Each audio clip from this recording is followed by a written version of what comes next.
সকল প্রশংসার মালিককে, সে আল্লাহর জন্য পড়ছি আলহামদুলিল্লাহ। সবাই পড়ি রব্বানা লাকাল হামদ হামদান কাসীরান তাইয়িবান মুবারাকান ফীহি ইয়া রাব্বি লাকাল হামদু কামা ইয়ানবাগি লিজালালি ওয়াজহিকা ওয়া আযীমি সুলতানিকা। লাকাল হামদু বিল ঈমান লাকাল হামদু বিল ইসলাম লাকাল হামদু বিল কোরআন। আমরা প্রশংসা করলাম কার? সব সময় প্রশংসা করতে হবে কার? কম কম না বেশি বেশি? প্রশংসা করলে খুশি হয় কে আর বেজার হয় কে? আমরা কার খুশি চাই? এজন্য আল্লাহ আমাদের শিখিয়ে দিয়েছেন যে তোমরা প্রতিদিন সালাতের শুরুতে পড়ো আলহামদুলিল্লাহি রাব্বিল আলামিন। সকল প্রশংসার মালিক কে?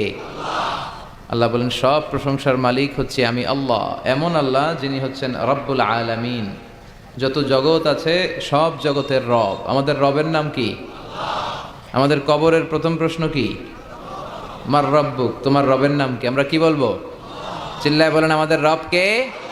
আল্লাহ আমার রব, এই রবি আমার সব, দমে দমে তনু মনে তারি অনুভব। আল্লাহ আমার রব, এই রবি আমার সব, তোমার দুনিয়াতে আমি যেদিকে তাকাই অথই নেয়ামতে ডুবে আছি সবাই। পাখ পাখালির গানে শুনি তসবিহ কলো রব, তসবিহ কলো রব। আল্লাহ আমার রব, এই রবি আমার সব। ঠিক কিনা? আমাদের রব কে? এজন্য আমরা যখন দোয়া করি ওই দোয়ার মধ্যে রবের নাম আছে না নাই? আমরা পড়ি রব্বানা যালামনা আনফুসানা ওয়া ইল্লাম তাগফির লানা ওয়া তারহামনা লানাকুনান্না মিনাল খাসিরিন। আবার যখন আমরা রুকু সিজদা করি আমরা পড়ি সুবহানা রাব্বিয়াল আ'লা। সব জায়গায় রবের নাম আছে না নাই? ওই রবের প্রশংসা করতে হবে, কম কম না বেশি বেশি? প্রশংসা করলে আল্লাহ খুশি হয়ে যায়। আল্লাহ বলেন লা ইন শাকারতুম লা আযীদান্নাকুম ওয়া লা ইন কাফারতুম ইন্না আযাবি লাশাদীদ। যদি আমার নেয়ামতের শুকরিয়া করো আমি আল্লাহ নেয়ামত আরো বাড়িয়ে দেব, আর যদি না শুকরি করো তাহলে জেনে রাখো ইন্না আযাবি লাশাদীদ, আমার শাস্তি বড় ভয়ঙ্কর। আল্লাহর শাস্তি হজম করার মতো ক্ষমতা আমাদের আছে? জোরে বলেন। আল্লাহর শাস্তি হজম করার মতো ক্ষমতা আমাদের নাই। ইন্না বাতশা রাব্বিকা লাশাদীদ, নিশ্চয়ই তোমার রবের পাকড়াও, পানিশমেন্ট, ধরা বড় কড়া। ঠিক কিনা? তিনি সব সময় ধরে না, ধরলে ছাড়ে না। ধরে ধরে ধরে না, ধরলে আল্লাহ আল্লাহ ছাড় দেয় কিন্তু ছেড়ে দেয় না। চিল্লায় বলেন ঠিক কিনা? এজন্য সে আল্লাহর প্রশংসা করতে হবে বেশি বেশি। আমরা আজীবনও যদি প্রশংসা করি আল্লাহর প্রশংসার হক আদায় করা যাবে? প্রশংসা করে শেষ করতে পারবো? আল্লাহ বলেন পৃথিবীর সব সাগরের পানি যদি কালি হয়ে যায়, পৃথিবীর সব গাছগুলো যদি কলম হয়ে যায়, সাগরের জল নামক কালি দিয়ে, এই গাছ নামক কলম দিয়ে আমি আল্লাহর প্রশংসা যদি তোমরা লিখতে শুরু করে দাও, সাগরের জল ফুরিয়ে যাবে, পৃথিবীর সব গাছগুলো শেষ হয়ে যাবে, কিন্তু আল্লাহর প্রশংসা করে শেষ করা যাবে না। সাগরের জলকে কালি করে গাছের পাতাকে খাতা করে তোমার মহিমা লেখা শেষ হবে না, যদিও লিখি প্রভু জীবন ভরে। সাগরের জলকে কালি করে গাছের পাতাকে খাতা করে তোমার মহিমা লেখা শেষ হবে না, যদিও লিখি প্রভু জীবন ভরে। সাগরের জলকে কালি করে। আল্লাহু আকবার পড়েন। পৃথিবীতে কি পরিমাণে সাগরের জল আছে এটা আপনাদেরকে বোঝানো সহজ, কারণ আপনাদের বাড়ি কই? সাগরের পাড়ে। টেকনাফ, টেকনাফ। এই নাফ নদীর পাড়ে টেক দিয়ে আপনাদের শহর, এজন্য শহরের নাম টেকনাফ। নাফের তীরে টেক লেগে দাঁড়িয়ে আছে এই শহরটা। তো আপনারা সাগর দেখেছেন, আপনারা দেখেছেন জলোচ্ছ্বাস, আপনারা পানি দেখে অভ্যস্ত, আপনাদেরকে বোঝানো সহজ। পৃথিবীতে কি পরিমাণে পানি আছে সাগর কি শুধু পৃথিবীতে এই একটাই, বঙ্গোপসাগর, আর কোনো সাগর নাই? আছে অনেকগুলো মহাসাগর আছে, প্রশান্ত মহাসাগর, আটলান্টিক মহাসাগর, ভারত মহাসাগর, উত্তর মহাসাগর, দক্ষিণ মহাসাগর, তারপরে কত সাগর আছে, লোহিত সাগর, ভূমধ্য সাগর, কৃষ্ণ সাগর, চায়না সাগর, সাগরের শেষ নাই। আল্লাহ বলে এই সব সাগরের পানি যদি কালি হয়ে যায়, আর পৃথিবীতে যত গাছপালা আছে সব গাছপালাগুলো যদি কলম হয়ে যায়, কি পরিমাণে পৃথিবীতে গাছপালা আছে আমরা কি গুনতে পারবো? এই টেকনাফে কয়টা গাছ আছে বলতে পারবেন কেউ? কক্সবাজারে মোট কয়টা গাছ আছে বলা যাবে? পুরো বাংলাদেশে কয়টা আছে বলা যাবে? তাহলে আফ্রিকার জঙ্গলের কি অবস্থা? পুরো আফ্রিকার জঙ্গলে কি পরিমাণে গাছ আছে আমাদের কোনো আন্দাজ আছে? দেখেন, মেটাফরিক্যালি, রূপকভাবে আল্লাহ কত সুন্দর করে বুঝালেন যে তার প্রশংসা করে যে শেষ করা যায় না। পৃথিবীর সব সাগরের পানি যদি কালি হয়ে যায়, গাছের পাতা যদি খাতা হয়ে যায়, এই কলম দিয়ে, খাতা দিয়ে, এই কালি দিয়ে যদি আমার প্রশংসা, জিকির তোমরা লিখতে শুরু করে দাও, সাগরের জলও শেষ, গাছপালাও শেষ, কিন্তু শেষ হবে না আল্লাহর প্রশংসা। চিল্লায় বলেন ঠিক কিনা? আমরা যদি আল্লাহর প্রশংসা নাও করি, আল্লাহর কোনো লস আছে? লাভ লস কাদের? জোরে বলেন। আমরা যদি আল্লাহর সেজদা নাও দেই, গোটা পৃথিবীর সব কিছু সেজদা দেয় কারে? আন-নাজমু আশ-শাজারু ইয়াসজুদান। পৃথিবীর যত তারা আছে, যত গাছ আছে, সবগুলো সেজদা দেয় কাকে? অস্ট্রেলিয়াতে নাই, টেকনাফে নাই, টেকনাফেও আছে। এই ঘুষ, দুর্নীতি, এগুলো বন্ধ হোক আমরা চাই কি চাই না? যদি বন্ধ করতে চাই তাহলে একটা কিতাবের দিকে ফিরে আসতে হবে। কিতাবটার নাম, এটার নাম আল কোরআন। এই কিতাব থেকে প্রেসক্রিপশন নিতে হবে। অসুস্থ হলে যেমনি আমরা এমবিবিএস ডক্টরের শরণাপন্ন হয়ে প্রেসক্রিপশন নেই, তেমনি এই ঘুণে ধরা সমাজটাকে ঠিক করতে হলে যে বই থেকে প্রেসক্রিপশন নিতে হবে, সেই বইয়ের নাম কি? কোরআন। এই বই থেকে প্রেসক্রিপশন না নিলে আপনার জীবন সুন্দর হবে না। এই বই থেকে প্রেসক্রিপশন না নিলে আপনার ফ্যামিলি সুন্দর হবে না। এই বই থেকে প্রেসক্রিপশন না নিলে আপনার সমাজ সুন্দর হবে না। এই বই থেকে প্রেসক্রিপশন না নিলে শুধু দুদক, দুর্নীতি দমন কমিশন দিয়ে দুর্নীতি বন্ধ করা যাবে না। এই বই থেকে প্রেসক্রিপশন নিতে হবে। যতদিন এই বই থেকে আমরা প্রেসক্রিপশন না নেই, এই ঘুণে ধরা সমাজকে ঠিক করা যাবে না। সমাজের অসঙ্গতি, টেন্ডারবাজি, চাঁদাবাজি, হত্যা, গুম, এগুলো বন্ধ করা যাবে না। চিৎকার করে বলেন ঠিক কিনা? কারণ this book is a problem solving methodology. এই বইটা সব ধরনের সমস্যার সমাধান করে দেয়। আমাদের জীবনের সমস্যা আছে না নাই? যখনই সমস্যায় পড়বেন, যে বইটা খুলবেন, বইটার নাম সমাধান। আছে না নাই? সমাধান চাও যদি জীবনে, মরণে ফিরে যাও, খুঁজে নাও চোখ রাখো কোরআনে। ঠিক কিনা? চোখ রাখবেন কই? না টিভির পর্দায়, জি বাংলার পর্দায়, স্টার জলসা, কিরণমালা? চোখ রাখতে হবে কোথায়? সমাধান চাও যদি জীবনে, মরণে ফিরে যাও, খুঁজে নাও চোখ রাখো কোরআনে। ঠিক কিনা? তাহলে কোরআনের সাথে আমাদের অ্যাটাচমেন্ট বাড়াতে হবে, সম্পর্ক বাড়াতে হবে। এই কিতাব এমন কিতাব, এই কিতাবের একটা অক্ষর পড়লে 10টা নেকি আমলনামায় দেয় কে? এই কিতাবের এক একটা আয়াত আপনি পড়বেন, আপনার জান্নাতের বিল্ডিংকে এক এক তলা লম্বা করে দিবে কে? এই কিতাব এমন কিতাব, এই কিতাব পড়লে সওয়াব, ধরলে সওয়াব, এই কিতাবের জন্য মরলেও সওয়াব। কথা বলেন? এই জন্য এই কিতাবের সাথে সম্পর্ক বাড়াতে হবে। প্রতিদিন যেন কিছু না কিছু পড়ি এই কিতাব থেকে, কিছু না কিছু যেন তেলাওয়াত করি। বিশ্বনবী সাল্লাল্লাহু আলাইহি ওয়াসাল্লাম বলেন, ইকরাউ আল কুরআন ফাইন্নাহু ইয়াতি ইয়াউমাল কিয়ামাতি শাফিআন লি আসহাবি। তোমরা বেশি বেশি কোরআন তেলাওয়াত করো, কারণ এই কোরআনের তেলাওয়াত কিয়ামতের দিন তোমার জন্য সুপারিশকারী হয়ে কাজে লাগবে। কোরআন পড়বেন তো? বাচ্চাদেরকে পড়াবেন তো? ছোটবেলায় আমরা মক্তবে যেতাম, তারপর নুরানি মাদ্রাসা এগুলোতে যেতাম। আপনাদের এলাকায় মক্তব আছে তো? মক্তবে পাঠাবেন বাচ্চাগুলোরে, মক্তবে পাঠাবেন। সে কোরআন শিখবে, সে আল্লাহওয়ালা হবে। যে ছেলেগুলো কোরআন পড়ে, এই ছেলেগুলো বেয়াদব হয় না। এই ছেলেগুলো কোনোদিন টেন্ডারবাজ আর চাঁদাবাজ হবে না। এই ছেলেগুলো দেশপ্রেমিক হবে, আল্লাহওয়ালা হবে, দেশের দোষের কাজে লাগবে। ঠিক কিনা? আর যদি কোরআন না পড়ে, তাহলে দেশের 12টা বাজাবে, দুর্নীতি করে দেশটারে জাহান্নামের আড্ডাখানা বানাবে। সংসদে যে ইসলামকে গালি দিবে আর ইসলামের নাম দিবে মোল্লাতন্ত্র। চিল্লায় বলেন ঠিক কিনা? এজন্য কোরআনের সাথে সম্পর্ক বাড়ানোর দরকার। কোরআন আমাদেরকে শিক্ষিত হতে বলে, সভ্য হতে বলে, সিভিলাইজড হতে বলে। কোরআনের প্রথম কথা হচ্ছে পড়ো। কোরআনের প্রথম কথা কি? ইকরা বিসমি রাব্বিকাল্লাযী খালাক। Read in the name of your lord who has created, পড়ো তোমার প্রভুর নামে যিনি তোমায় তৈরি করেছেন। এজন্য কোরআন যারা পড়বে তারা হবে শিক্ষিত, ভদ্র, মার্জিত। এজন্য প্রতিদিন কোরআন তেলাওয়াত করতে রাজি আছেন? প্রতিদিন কিছু না কিছু হলেও কোরআনের বঙ্গানুবাদ পড়তে রাজি আছেন? এটা খুব জরুরি। মাতৃভাষায়, আমি সব জায়গায় বলার চেষ্টা করি যে মাতৃভাষায় কোরআন পড়তে হবে, কোরআনের বঙ্গানুবাদ পড়তে হবে, তবেই জানা যাবে যে এই কোরআনে আল্লাহ আমাদের জন্য কি বলেছেন। যা বলার আল্লাহ সব বলে দিয়েছেন, নতুন করে আর কিছু বলবে? সব কোরআনের ভেতরে আছে না নাই? এই কোরআনের শুরু হয়েছে বা দিয়ে, কি দিয়ে? শেষ হয়েছে কোরআনটা সিন দিয়ে, কি দিয়ে? মিনাল জিন্নাতি ওয়ান নাস। এই যে সিন, বা আর সিন মিলালে কি হয়? বাস। এবার বাসে চড়ে কক্সবাজার চলো। হ্যাঁ, এই বাস মানে এনাফ, বাস মানে যথেষ্ট। কেমন যেন আল্লাহ বুঝাতে চাইলেন, সূরা ফাতিহা থেকে শুরু করে নাস পর্যন্ত যা দিলাম এটাই তোমাদের জন্য বাস, যথেষ্ট। হেদায়েতের জন্য নতুন কিছু লাগবে না।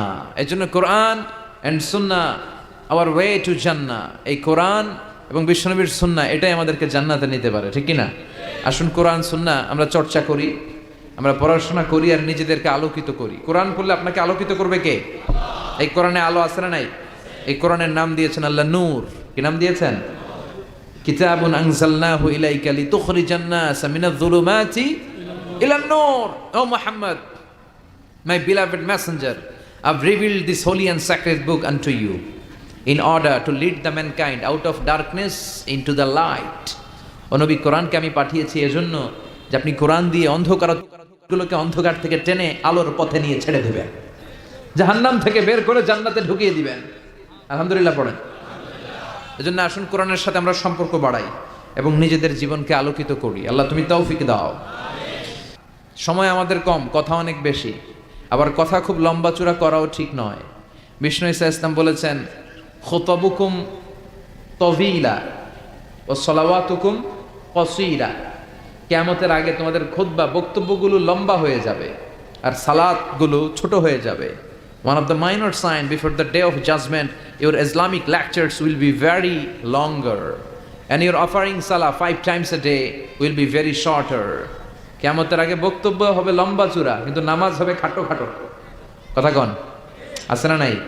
এখন বক্তব্য শুরু হইলে লোকজন উঠতে চায় না, কয় হুজুর আরো করেন। ওয়াজ অনেক টেস্ট লাগে, নামাজ টেস্ট লাগে না। আছে না নাই? উল্টা হয়ে গেল।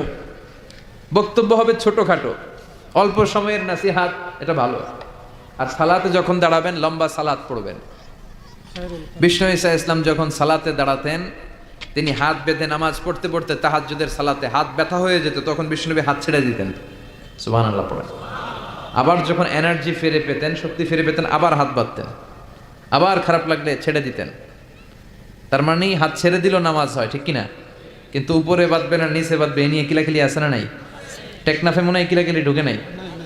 হ্যাঁ, কেউ কয় আছে, কেউ কয় নাই। তো এগুলো কম, আলহামদুলিল্লাহ কম। এগুলো নিয়ে ফিতনা তৈরি করা যাবে না। আমাদের সালাদগুলো যেন লম্বা হয়, সালাদ যেন ধীরে সুস্থে হয়। আমরা অনেকে নামাজও পড়ি, আবার ক্রিকেট খেলার দিকে মন যায়। আছে না নাই? মাশরাফি বিন মুর্তজা, এখন উনি তো আবার এমপি না? তো এমপি কি আউট হইলো না ছক্কা মারলো? টেনশন আছে না নাই? নামাজও পড়ে, টেনশনও করে, নামাজেও দাঁড়ায়, আবার সিরিয়াল শুরু হয়েছে কিনা ওই চিন্তাও করে। আর সাহাবারা যখন মরুভূমিতে নামাজে দাঁড়াতেন, মরুভূমির পাখিগুলো এসে সাহাবাদের মাথায় বসে যেত, কারণ পাখিগুলো মনে করতো এগুলো মনে হয় খেজুর গাছ। সুবহানাল্লাহ পড়বেন না? আবার বিষ্ণু বলতেন, সল্লু সলাতান মুআদ্দিয়া, মুসল্লা যখন দাঁড়াবা তুমি কল্পনা করো হতে পারে এটাই আমার জীবনের শেষ নামাজ। Perform the Salah as if this is your last and final prayer. প্রত্যেক নামাজের জন্য মুসল্লা যখন দাঁড়াবেন একটু ভাববেন আর মনে করবেন হতে পারে এটা আমার জীবনের শেষ চান্স, এরপরে হয়তো আল্লাহকে সেজদা দেওয়ার সুযোগ আমি নাও পেতে পারি, ঠিক কিনা? হুট করে দুর্ঘটনা ঘটে যেতে পারে না? হ্যাঁ, নারী এবং পুরুষকে সে লাইভ শুটিং করে ঝাঁঝরা করে দিয়েছে। এই ভিডিও সে আবার ফলাও করে প্রকাশ করেছে সোশ্যাল মিডিয়াতে। আল্লাহ এগুলোর তুমি হেদায়েত দাও। আজকে কোনো মুসলমান যদি করতো, পৃথিবীর সব মিডিয়াগুলো ফলাও করে প্রকাশ করতো টেররিস্ট অ্যাটাক। আর খ্রিস্টানরা যদি এই কাজ করে, কয় মানসিক রোগী। কি কয়? কয় হেতে পাগল, হেতে কি? আর মুসলমানরা করলে টেররিস্ট অ্যাটাক, জঙ্গি। ঠিক কিনা? জঙ্গিদের কোনো ধর্ম নাই, সন্ত্রাসীদের কোনো ধর্ম নাই, সন্ত্রাস এটাই তার ধর্ম। কথা বলেন। ভিডিও গেমস খেললে যেভাবে মারে, ছোট বাচ্চারা যে ভিডিও গেমস খেলে সে এইভাবে আমাদের ভাই বোনদেরকে মেরেছে। যারা এখানে প্রাণ হারালো, আল্লাহ তুমি তাদেরকে শাহাদাতের সর্বোচ্চ মর্যাদা নসিব করো। দেখেন গোটা বিশ্বব্যাপী এখন কি বলে এই লোকের ব্যাপারে। আজকে মুসলমান করলে গোটা বিশ্ব কেঁপে যেত। মুসলমানদের রক্তের এখন কোনো দাম নাই। একটা কুকুরের দাম আছে কিন্তু মুসলমানের দাম নাই। চিল্লা এখন ঠিক কিনা? আমাদেরকে গোটা বিশ্বব্যাপী মারে, অত্যাচারের স্টিম রোলার, কিন্তু আমাদের পক্ষে কেউ যে একটা ধমকি দিবে এমন কোন নেতা আমাদের না। এক রিসেপ তাইয়েব এরদোগান, সে গোটা মুসলিম বিশ্বের জন্য চেষ্টা করে যাচ্ছে, কিন্তু ওর পিছনেও শত্রু আছে না নাই? ওর পিছনেও টিকটিকির অভাব নাই। কথা কন। আমাদের কোনো কম্বাইন্ড মিলিটারি নাই। 50টারও বেশি মুসলিম দেশ, আমাদের একটা যৌথ সেনাবাহিনীর দরকার ছিল কি ছিল না? আমাদের যদি যৌথ একটা মিলিটারি থাকতো, পৃথিবীর কোথাও মুসলমানরা আক্রান্ত হলে, কেউ এসে আক্রমণ করলে আমাদের মিলিটারি সেখানে যে প্রতিরোধ করে তুলতো। চিল্লা এখন ঠিক কিনা? লিডারশিপ নাই, সেন্ট্রাল লিডারশিপ নাই, আমাদের কেন্দ্রীয় কোনো মিলিটারি নাই। গোটা বিশ্বব্যাপী আমরা মার খাই। উই আর ওয়েটিং ফর আল ইমাম আল মাহদি। ইমাম মাহদি আসার লম্বা। সাহাবারা যখন সালাত পড়তেন, পাখি এসে মাথায় বসতো, আর পাখি কি মনে করতো? এটা খেজুর গাছ। সাইয়েদনা আলী রাদিয়াল্লাহু তাআলা আনহুর পায়ের ভেতরে তীর ঢুকেছে, যুদ্ধে জখম হয়েছে, উনি তীর বের করতে পারে না। তীর ধরে টান দিলে উনি চিৎকার মারে। বিশ্বনবী বললেন, আকিমিস সালাহ আরিহনা বিসসালাহ ইয়া বিলাল, বেলাল ইকামত দাও। আরেক সাহাবীকে বললেন, তুমি লুকিয়ে আমরা যখন নামাজ পড়বো, তুমি আমার মেয়ের জামাই আলীর পা থেকে টেনে তীর বের করবে। বিষ্ণুই যা বললেন সে তাই করলো। নামাজ চলা অবস্থায় সাইয়েদনা আলীর পায়ের কাছে যে টেনে তীর বের করেছে, ফিনকি দিয়ে রক্ত বেরিয়েছে, কিন্তু সাইয়েদনা আলী টের পায় না। উনিও নামাজ পড়ে, আমরাও নামাজ পড়ি। আমাদের নামাজের মধ্যে কোনো খুশু নাই, খুদু নাই। আল্লাহ বলেন, ক্বাদ আফলাহাল মুমিনুন আল্লাযীনা হুম ফী সালাতিহিম খাশিউন। Successful indeed are the believers who offer their 5 times সালাহ with full of solemnity and submission। সফল তারা, ঈমান এনেছে যারা। তবে ওই মুমিন যারা নামাজে যখন দাঁড়ায় তাদের অন্তরে ভয় থাকে কার? আমাদের নামাজে তাড়াহুড়ো আছে না নাই? অনেকে দেখবেন যে রুকু থেকে সোজা হয়ে দাঁড়ানো এটা ওয়াজিব, অনেকে রুকু থেকে কোন রকম মাথা তুলে সেজদায় দৌড় মারে। 2 সেজদার মাঝখানে ধীরস্থির ভাবে বসা ওয়াজিব, অনেকে একটা সেজদা দিয়ে কোন রকম মাথা তুলে আরেক সেজদায় দৌড় মারে। আছে না নাই?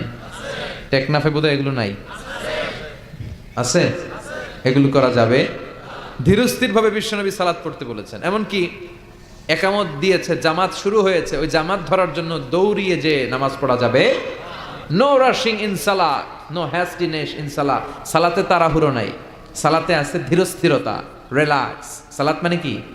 রিল্যাক্স করবেন আপনি, আরামসে দাঁড়াবেন, আরামসে রুকু করবেন। বিষ্ণু বলেছেন, ইদা উকিমাতিস সালাহ, যখন নামাজের একামত হয়ে যায়, ফালা তাতুহা তাসাউন, তোমরা দৌড়ে দৌড়ে সালাতে যেও না। ওয়া আতুহা তামশুন, হেঁটে হেঁটে যাবা। একামত হয়েছে, দৌড় দিবা না, হেঁটে হেঁটে। ফামা আদরাকতুম ফাসাল্লু, যতটুকু যে পাবে ততটুকু পড়বে। ওমা ফাতাকুম ফাআতিমু, যেটা ছুটে যাবে পরে নিজে নিজে পড়বে। কবুল করে নেবে কে? আল্লাহ। আমাদের অনেকে আছে, নামাজ শুরু হয়েছে, উনি ওযু করতেছে, উনি টের পাচ্ছে কিছুক্ষণ পরে ইমাম সাহেব আল্লাহু আকবার বলে রুকুতে যাবে, আর রুকু ধরার জন্য অনেকে দেয় দৌড়। আছে না নাই? টাইলসের মসজিদে অনেকে দেয় দৌড়। এক লোক দৌড় দিছে, উল্টায় পড়ছে, লুঙ্গি একদিকে, মুসল্লি আরেকদিকে। টাইলসের মসজিদে অজু করে দৌড় দিবেন না, খবরদার। অজু করে পিচ্ছিল পা থাকে, আস্তে আস্তে যাবেন, না হলে দুর্ঘটনা ঘটে যাবে। দেখেন, বিশ্বনবীর সুন্নাহ আছে যেখানে বরকত আছে, সুন্নাহ নাই যেখানে বিপদ আছে। এজন্য সালাতগুলো যেন ধীর স্থির ভাবে হয়। আবার সালাতের পরে তাসবিহ পড়ে না লোকজন। নামাজের পরে কি পড়া সুন্নাত? তাসবিহ। কিন্তু আমরা নামাজের পরে মুনাজাত দেওয়া সুন্নাত বানাই ফেলছি। আছে না নাই? আসসালামু আলাইকুম ওয়া রাহমাতুল্লাহ, আসসালামু আলাইকুম, আল্লাহুম্মা আমিন ইয়া আরহামার রাহিমিন। আছে না? তুমি কি বললো? আমিন ইয়া আরহামার রাহিমিন, এটা কি দোয়া? দোয়া করার সুন্নাহ, হাত তুলেও করতে পারেন, হাত তোলা ছাড়াও করতে পারেন, এটা জায়েজ আছে। কিন্তু সালাম ফিরানোর পরে বিশ্বনবী দোয়া করতেন না তাসবিহ পড়তেন? তাসবিহ পড়ে না, এই তাসবিহগুলো পড়ে না। সুন্নাত পড়ে দৌড়। বিশ্বনবী লম্বা সময় বসে বসে তাসবিহ পড়তেন। 33 বার সুবহানাল্লাহ, 33 বার আলহামদুলিল্লাহ, 33 বার আল্লাহু আকবার, 34 বার আল্লাহু আকবার পড়ে না। আবার বিশ্বনবী ফরজ সালাতের পরে আয়াতুল কুরসি পড়তেন। বিশ্বনবী বলতেন, মান ক্বারা আয়াতাল কুরসি দুবুরা কুল্লি সালাতিন মাকতুবা লাম ইয়ামনাহু মিন দুখুলিল জান্নাতি ইল্লাল মাউত। প্রত্যেক ফরজ সালাতের পরে যে আয়াতুল কুরসি পড়বে তার জান্নাতে যেতে কোনো কিছুই বাধা দিতে পারবে না, একটা জিনিস ছাড়া, সেটা হলো মরণ। লোকটা মরে না, তাই জান্নাতে যায় না, মরলেই জান্নাতি। এত দামি ইবাদত তাসবিহ ছাড়া যাবে? কথা বলে। এজন্য ফরজ সালাতের পরে আমরা আয়াতুল কুরসি পড়ব। কি পড়ব? রাজি আছেন সবাই? এজন্য সালাতে যেন আমরা মনোযোগী হই, আমরা যেন ধীরস্থিরভাবে সালাত করতে পারি। কারণ আউয়ালু মা ইউহাসাবু বিহিল আবদু ইয়াউমাল কিয়ামাতি আস-সালাহ। কিয়ামতের দিন সর্বপ্রথম আমাদের যে হিসাবটা আল্লাহ নেবেন সেটা হচ্ছে সালাতের হিসাব। আওয়াজ করে বলেন তো কিসের হিসাব? সালাত কায়েম করো, সালাত কায়েম করো, হবে সম্মানী তুমি, হবে জান্নাতি তুমি, হবে সম্মানী তুমি, হবে জান্নাতি তুমি। দিবে কাল হাসরে শীতল ছায়া আরশে আজিম, রাব্বিয়াল আলা রাব্বিয়াল আযীম। আলহামদুলিল্লাহ পড়েন। এজন্য সালাত যেন হয় আমাদের নিত্য সঙ্গী, আর সালাত যেন আমরা ধীরস্থিরভাবে পড়তে পারি। আল্লাহ তুমি তৌফিক দাও। আমি আপনাদের খেদমতে আমার খুতবার শুরুতে সূরাতু আদ-দুহা থেকে কয়েকটা আয়াত তেলাওয়াত করেছি। যে সূরাটা আমাদের অনেকেরই মুখস্থ আছে না? সূরা দোহা মুখস্থ আছে না? এই সূরাতুদ দোহাতে আল্লাহ তাআলা আমাদের জন্য কি শিক্ষা রাখলেন, কি মেসেজ আমাদেরকে দিতে চাইলেন, এটা নিয়ে আজকে আমরা অল্প কিছু সময় কথা শুনবো। সবাই পড়ে ইনশাআল্লাহ। শেষ পর্যন্ত আপনারা থাকবেন তো? চলে যাবেন না? চলে যাবেন কে কে দেখি তো হাত তুলেন। কেউ যাবেন না? ইনশাআল্লাহ পড়েন। তাহলে কথা দিলেন কিন্তু শেষ পর্যন্ত থাকবেন।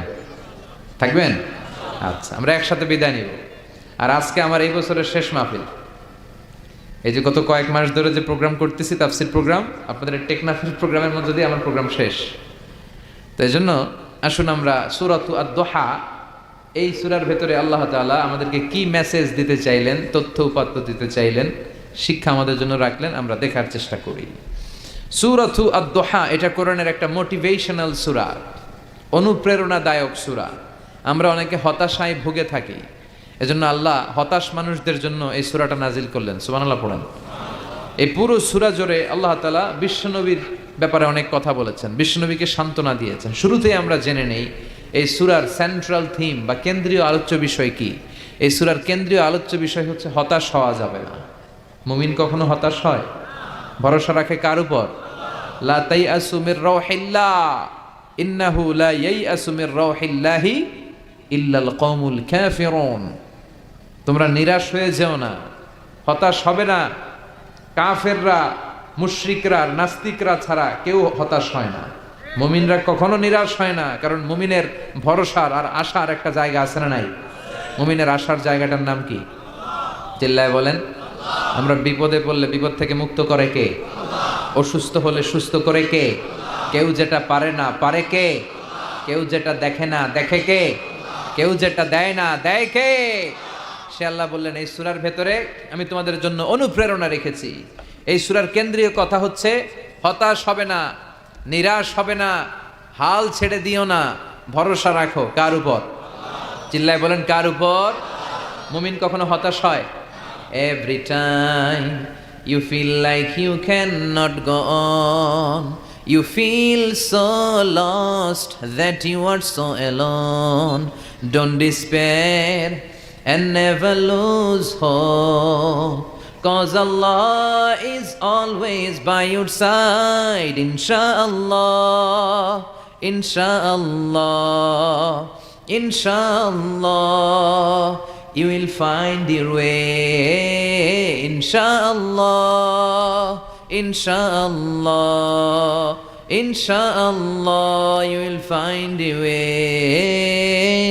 Every time you feel like you cannot go on, you feel so lost that you are so alone, don't despair and never lose hope, 'cause Allah is always by your side. Inshallah,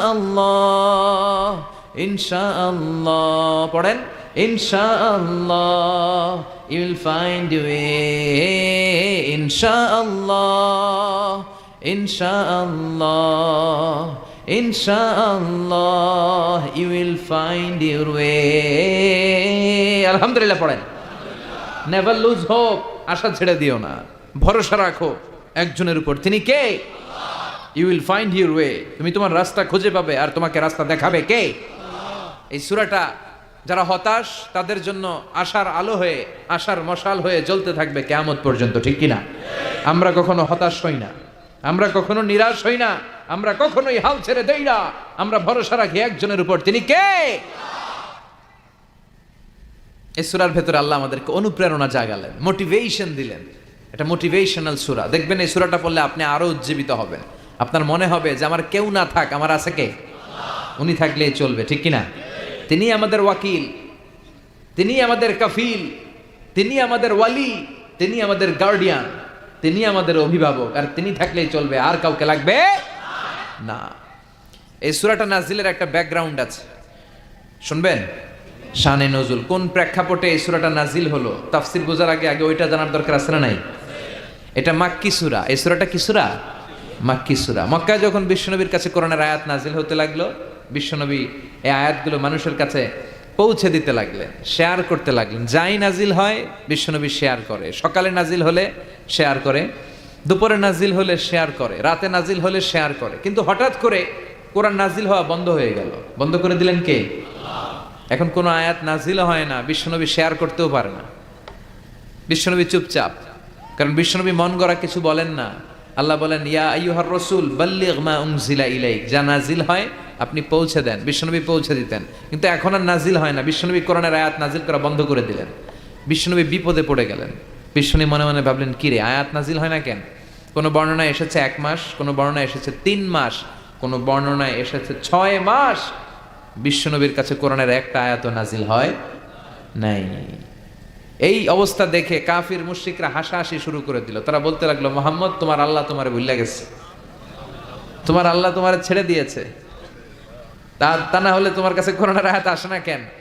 এতদিন তো খুবই পটর পটর করেছো, আয়াত আসলে আম করে শোনাইতে, এখন পারো না কেন? বিশ্বনবীর কাছে কোরআনের আয়াত আসে না। বিশ্বনবীর চাচি আবু লাহাবের স্ত্রী উম্মে জামিল বলতে শুরু করলো, মুহাম্মদ তোমার শয়তান তোমার কাছে আসে না, আসে না? তিনি শয়তান দ্বারা সাইয়েদনা জিব্রাইলকে বুঝিয়েছেন যে মুহাম্মদ তোমার কাছে জিব্রাইল আর আসে না, আল্লাহ তোমারে ভুলে গেছে। নাউজুবিল্লাহ পড়ে। এই পরিস্থিতিতে বিশ্বনবী খুব হতাশ হয়ে গেলেন, বিমর্ষ হয়ে গেলেন, আর মনে মনে ভাবলেন, কি রে, আসলে কি আল্লাহ আমারে ভুলে গেল? আমার কোনো ভুল হচ্ছে না তো, আমি কোনো অন্যায় করি নাই তো, আল্লাহ কোরআনের আয়াত নাজিল করা বন্ধ করলো কেন? বিশ্বনবী হতাশ হলেন, বিশ্বনবী নিরাশ হলেন। বিশ্বনবীর হতাশা আর নিরাশাকে কাটিয়ে দেওয়ার জন্য এই সূরাটাকে নাজিল করলো কে? রব্বুল আলামিন তখনই নাজিল করে দিলেন আর বললেন, ওয়াদ-দুহা ওয়াল-লাইলি ইযা সাজা মা ওয়াদ্দা'আকা রাব্বুকা ওয়া মা ক্বালা ওয়ালাল আখিরাতু খায়রুল লাকা মিনাল উলা। সুবহানাল্লাহ পড়া। আল্লাহ নাজিল করলেন ওয়াদ-দুহা। দুহা মানে আলো, দুহা মানে কি? আলো। আল্লাহ বললেন ওয়াদ-দুহা, নবী আলোর শপথ, ওয়াল-লাইলি ইযা সাজা, আর অন্ধকারের শপথ মানে রাত্রির শপথ, যখন রাত্রিটা নিঝুম হয়, হয় নিস্তব্ধ। সুবহানাল্লাহ পড়েন। আল্লাহ বললেন নবী আলোর শপথ, ওয়াদ-দুহা, আলো, আলোর শপথ, আশার আলো, সম্ভাবনার আলো। ও নবী আমি আলোর শপথ কাটলাম। আল্লাহ তাআলা আলোর কসম কাটলেন, আবার আল-লাইল দ্বারা অন্ধকারের কসম কাটলেন, আর বোঝাতে চাইলেন নবী আলো আর অন্ধকার দুইটারই দরকার আছে, ঠিক কিনা? সব সময় যদি আলো থাকে, 24 ঘন্টায় যদি সূর্যের আলো থাকে, ভালো লাগবে? ঘুমানো যাবে? আবার সব সময় যদি অন্ধকার থাকে, তাহলে দিনের বেলা কাজ করা যাবে? তার মানে আলোরও যেমনি দরকার, অন্ধকারেরও দরকার আছে না নাই? আলো দ্বারা রব্বুল আলামিন ওহীর আগমনকে বুঝালেন, অন্ধকার দ্বারা রব্বুল আলামিন ওহীর অনুপস্থিতিকে বুঝালেন। আর বুঝাতে চাইলেন নবী যেমনি সব সময় আলো থাকলে ভাল লাগে না, মাঝে মাঝে অন্ধকারের দরকার, তেমনি সব সময় ওহী নাজিল করলে আপনার পক্ষে এটা মেনে নেওয়া সহ্য হবে না, তাই মাঝে মাঝে ওহী বন্ধ রেখে আপনাকে একটু বিশ্রামও দেয়া দরকার। সুবহানাল্লাহ। ও নবী আমি তো ইচ্ছা করে ওহী নাজিল বন্ধ রেখে দিয়েছি, কারণ সব সময় ওহী রিসিভ করা এটা আপনার জন্য কষ্ট হয়ে যাবে। সব সময় ওহী আসলে এই কোরআনকে রিসিভ করতে করতে আপনি দুর্বল হয়ে যাবেন, কারণ কোরআন তো সাধারণ কোনো কথা নয়, এটা কার কথা? এই কোরআনের বাণীগুলো কার? সূর্যের আলোর যেমনি তেজ আছে, কোরআনেরও তেজ আছে না নাই? সূর্যের ভেতরে যেমনি কিরণ আছে, কোরআনের ভেতরে কিরণ আছে না নাই?